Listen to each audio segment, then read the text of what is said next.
Subscribe to After the Sirens and leave a comment as you listen, because this channel exists for people who care deeply about history, resilience, and what past generations knew that we have forgotten.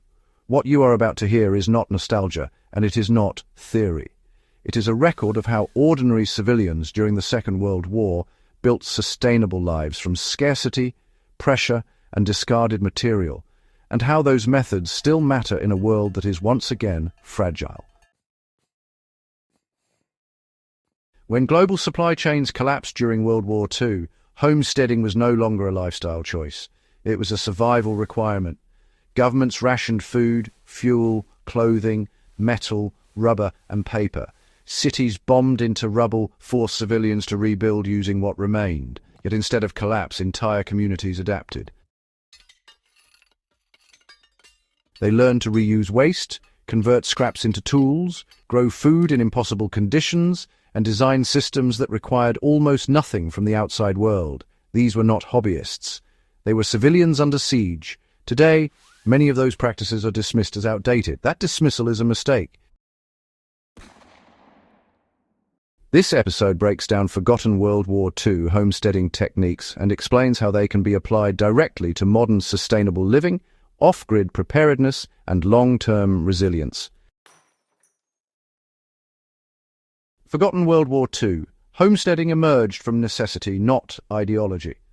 World War II homesteading did not grow out of environmental philosophy or back-to-the-land movements. It came from immediate shortages. In Britain, the Dig for Victory campaign transformed lawns, parks, and bomb craters into productive gardens. In occupied Europe, families turned rooftops, stairwells, and abandoned rail yards into food systems. In the United States, Victory Gardens supplied nearly 40% of the nation's vegetables by 1944, despite industrial war production consuming most available resources. The lesson here is scale and intent. These were not decorative gardens. They were calorie-focused, soil-driven systems designed to function with minimal inputs. Modern application begins by abandoning ornamental thinking and designing gardens around yield, storage, and seasonal rotation. A modern homesteader can apply this by converting any available land, even urban backyards or balconies, into high-density food production using wartime spacing methods and compost-heavy soil building. Wartime reuse culture, really turned what most people would call trash into essential infrastructure. During the Second World War, waste wasn't just thrown away. It was considered a valuable resource stream. Tin cans, for instance, were repurposed into cooking stoves. Glass jars found new life as fermentation vessels. Broken furniture wasn't simply discarded. It became fuel to keep families warm. Clothing was unstitched and then carefully resewn into entirely new garments.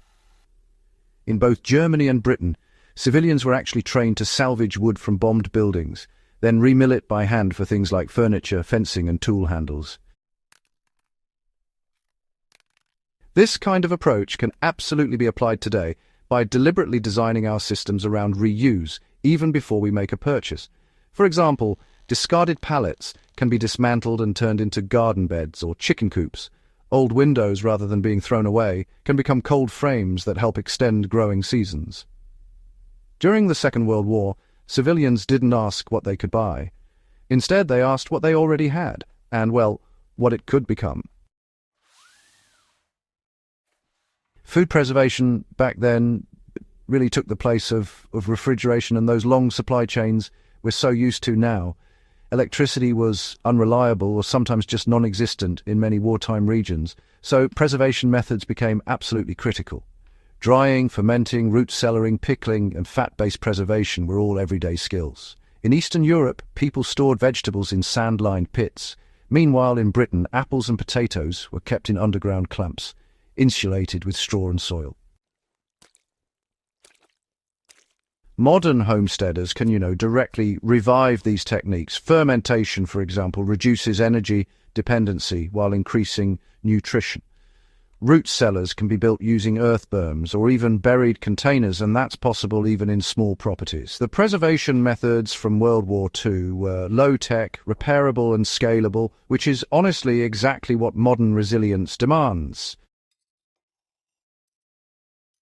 Energy independence. Well, it began with human and animal power. Fuel rationing forced civilians to really rethink their energy use.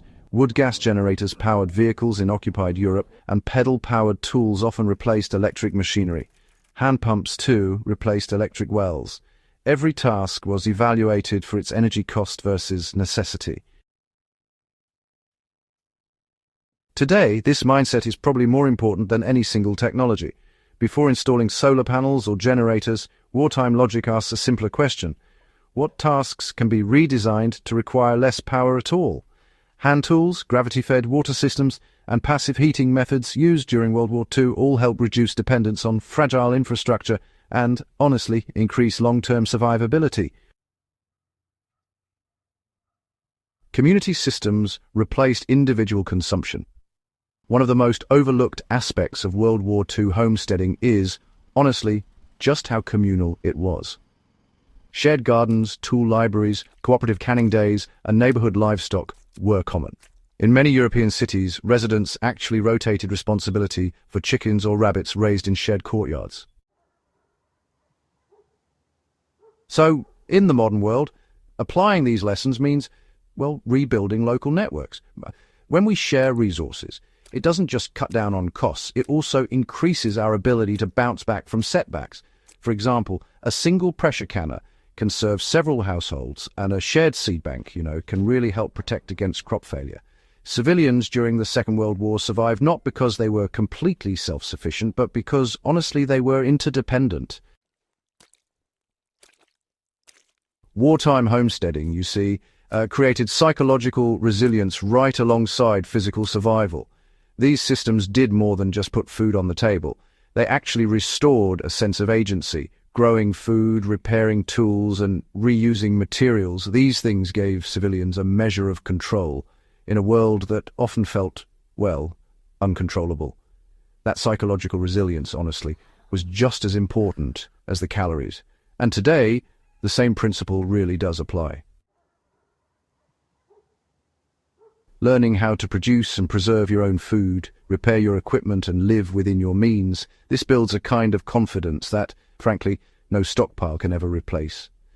Wartime homesteading during the Second World War wasn't some romantic ideal. It was disciplined, repetitive, and above all effective.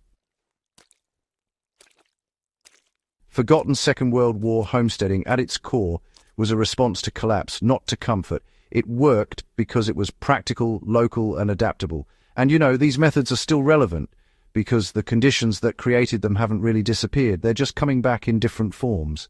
So if this kind of history matters to you, do subscribe to After the Sirens, share this video with someone who values real knowledge, and please leave a comment with the wartime skill you think deserves a revival. History isn't passive, it's a manual, and well, it's meant to be used.